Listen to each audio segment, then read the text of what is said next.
સફળતાની ગુરુચાવી। એક રાજા હતો, જેને એક જ પુત્ર અને એક જ આંખ હતી। રાજા ખૂબ જ બુદ્ધિશાળી અને શક્તિશાળી હતો। એકવાર રાજાએ વિચાર્યું કે શા માટે પોતાનું એક ચિત્ર ન બનાવવું, જેથી દેશ-વિદેશના ચિત્રકારોને બોલાવવામાં આવ્યા અને એક પછી એક મહાન ચિત્રકારો રાજાના દરબારમાં આવ્યા।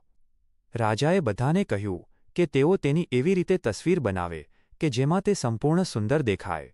બધા ચિત્રકારો વિચારે લાગ્યા કે રાજા પાસે એક જ આંખ છે, તો પછી તેનું ચિત્ર પૂર્ણ સુંદર કેવી રીતે બનાવવું? આ શક્ય નથી, અને જો ચિત્ર સુંદર નહીં હોય તો રાજા ગુસ્સે થઈ જશે। આ વિચારે બધા ચિત્રકારોએ રાજાનું ચિત્ર બનાવવાનું ના પાડી દીધું। એક ચિત્રકાર આગળ આવ્યો અને કહ્યું કે હું તમને એક ખૂબ જ સુંદર ચિત્ર બનાવી આપીશ જે તમને ચોક્કસ ગમશે। તે ચિત્રકાર બેઠો અને રાજાને એક ધનુષ્ય બાણ સાથે બેઠેલા બતાવ્યો। તેણે રાજાની એક આંખ બંધ કરીને નિશાન સાધી રહ્યું છે એવું ચિત્ર બનાવ્યું।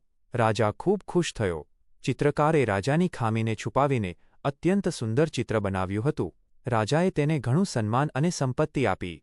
શા માટે આપણે બીજાઓની ખામીઓને જોવાની શક્તિ નથી અને સારા ગુણો પર ધ્યાન કેન્દ્રિત નથી કરતા? સાચો રસ્તો એ છે કે લોકો ખામીઓથી નહીં પણ ગુણોથી ઓળખાય। જ્યારે આપણે બીજાની ખામી જ શોધતા હોઈએ છીએ ત્યારે આપણા મનમાં નકારાત્મકતા વધે છે।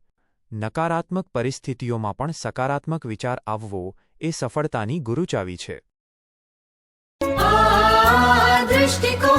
નકારાત્મક પરિસ્થિતિઓમાં પણ સકારાત્મક વિચાર આવવો એ સફળતાની ગુરુચાવી છે। સફળતાની ગુરુચાવી દૃષ્ટિકોણ નકારાત્મક પરિસ્થિતિઓમાં પણ સકારાત્મક વિચાર આવવો એ સફળતાની ગુરુચાવી છે। સફળતાની ગુરુચાવી।